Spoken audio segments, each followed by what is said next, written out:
My drunk stepfather tried to ruin my life, but he didn't see this coming.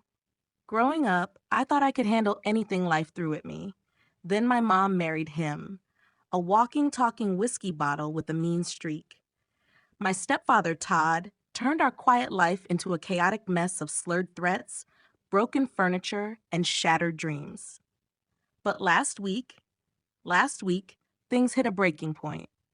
It started the way most nights did. Todd stumbling through the front door, reeking of cheap booze and bad decisions.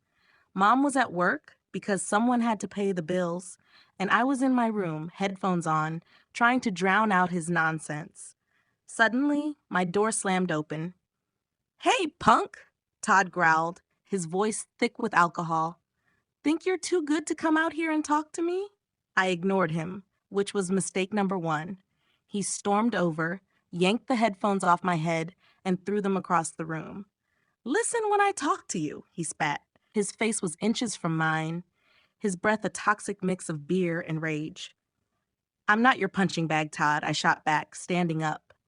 My heart was pounding, but I wasn't going to back down this time. "Get out of my room."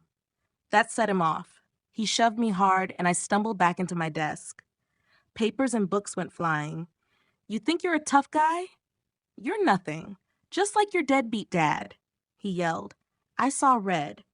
He loved to bring up my dad, knowing it got under my skin, but this time I wasn't going to let him win.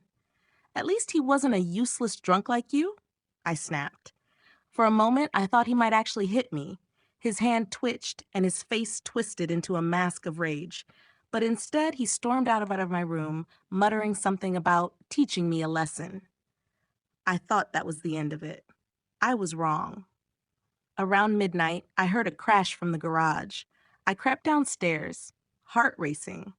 The garage door was open, and Todd was standing there, holding a crowbar. He was smashing up my bike, the one thing I'd worked all summer to save up for. "You think you can disrespect me in my own house?" he shouted, bringing the crowbar down on the frame. "I'll show you what happens," I snapped. I grabbed the closest thing I could find, a wooden baseball bat from the hall closet, and marched into the garage. "Put it down, Todd," I said, my voice steady despite the adrenaline pumping through me. He turned, smirking. "What, you gonna hit me, tough guy? Go ahead." For a split second, I hesitated, but then I realized something. If I didn't stand up to him now, he'd never stop. I swung the bat, not at him, but at the workbench next to him. Tools and screws went flying everywhere, and the loud crack made him flinch. "Stay the hell away from me and my stuff," I said, gripping the bat tightly. "You're done." He stared at me, eyes wide, and for the first time, I saw something other than anger in his face. Fear.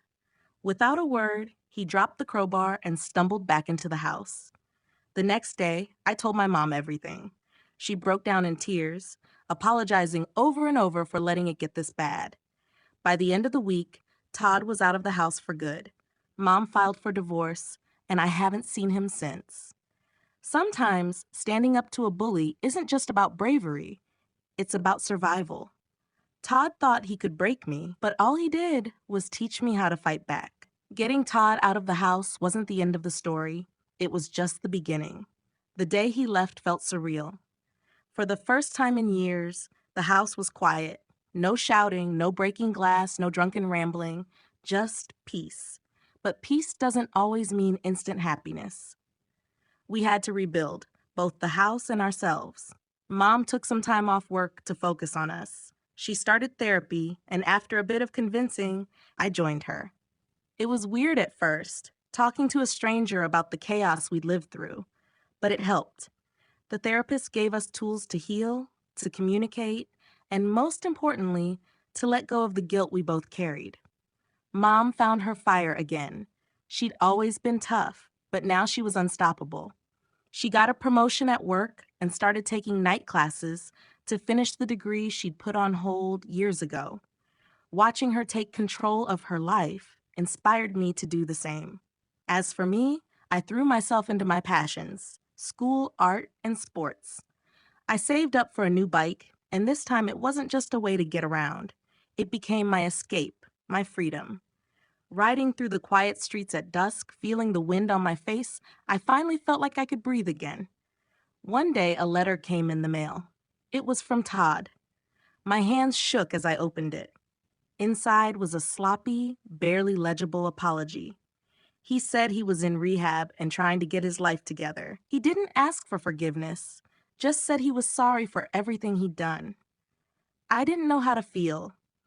Part of me wanted to burn the letter, to pretend it never happened. But another part of me, the part that had grown stronger through all this, felt something else. Not forgiveness exactly, but closure. I decided to write back. I told him I hoped he could change, but I also told him I didn't want him in my life. Not yet, maybe not ever. And that was okay. Months turned into a year, and things kept getting better. Mom and I became closer than ever, a team against the world.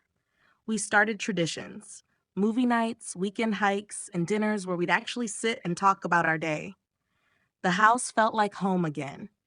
And then something incredible happened.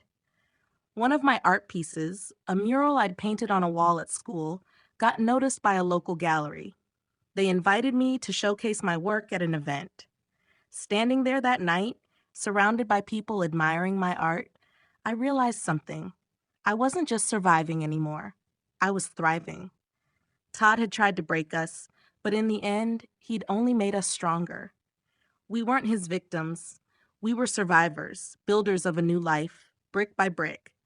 Looking back, I wouldn't say I'm thankful for what we went through, but I am proud of what we became because of it.